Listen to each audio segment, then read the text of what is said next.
In this video, I am giving you the best competitive settings for maximum FPS and visibility. I am not wasting your time. I'm not going to explain what each thing does. I've done the research. These are the best settings. First, let's start with the in-game settings.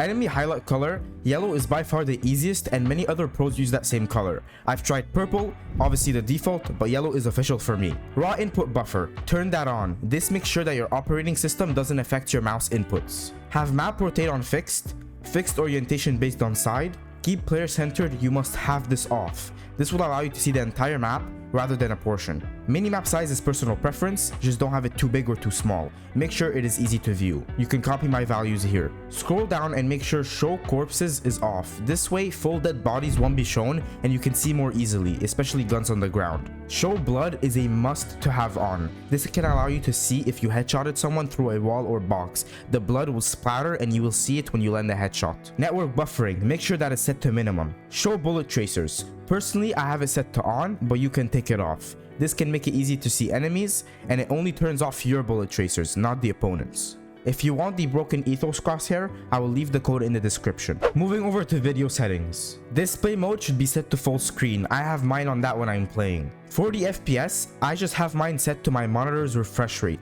So my refresh rate is 165 Hz, so I just set everything to 165.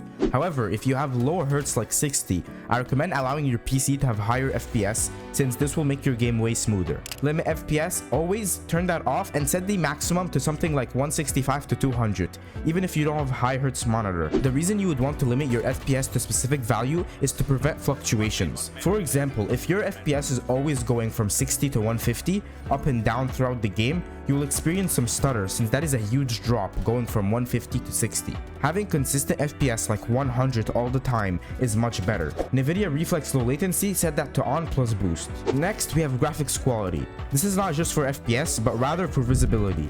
Having everything set to low will actually help you see players more clearly. Have multi-thread rendering on. This will use multiple CPU cores instead of just one. Anti-aliasing none. Improve clarity on. Experimental sharpening off. And bloom must be set to on. This will make things glow. If you are in a Viper Ultimate and you have this turned on, the enemy players will glow more, allowing you to see them more clearly. Distortion and cast shadows, set that to off. For stats, put client FPS to text only. You can show other things, but it's optional and totally up to you. For audio, the most important thing is having HRTF turned on and speaker configurations on stereo.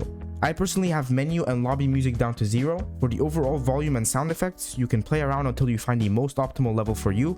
I just lowered mine slightly. Next, we are going to make our game more colorful. I have an NVIDIA GPU, so I will show for NVIDIA users, but I will leave a guide for AMD in the description. Right-click your desktop and go to NVIDIA control panel. Go to adjust desktop color settings and put digital vibrance to a value like 80%. Click apply, then head over to manage 3D settings. You can pause the video and copy these exact same settings that I have here. I will leave them once again in the description. After changing everything, don't forget to click apply, then you can close the application. Finally, search for graphics settings. Make sure hardware accelerated GPU scheduling is turned off. Next, click browse, and depending on the location of your game, this might be a little different. For me, I downloaded it on my D drive, so I'm going to go on D drive, Riot Games, Valorant, Live, Shooter Game, Binaries, Win64, then Valorant Win64 shipping.exe. Then you will click add. I already have this added and it will show up here. From there, you can click on options and set this to high performance. Finally, right click the Valorant application, go down to properties, compatibility, and make sure disable full screen optimizations is checked. Then press apply and OK. There you have it, the best settings for Valorant. Make sure to subscribe if this helped you and don't forget to leave a like on this video. Thank you so much for watching.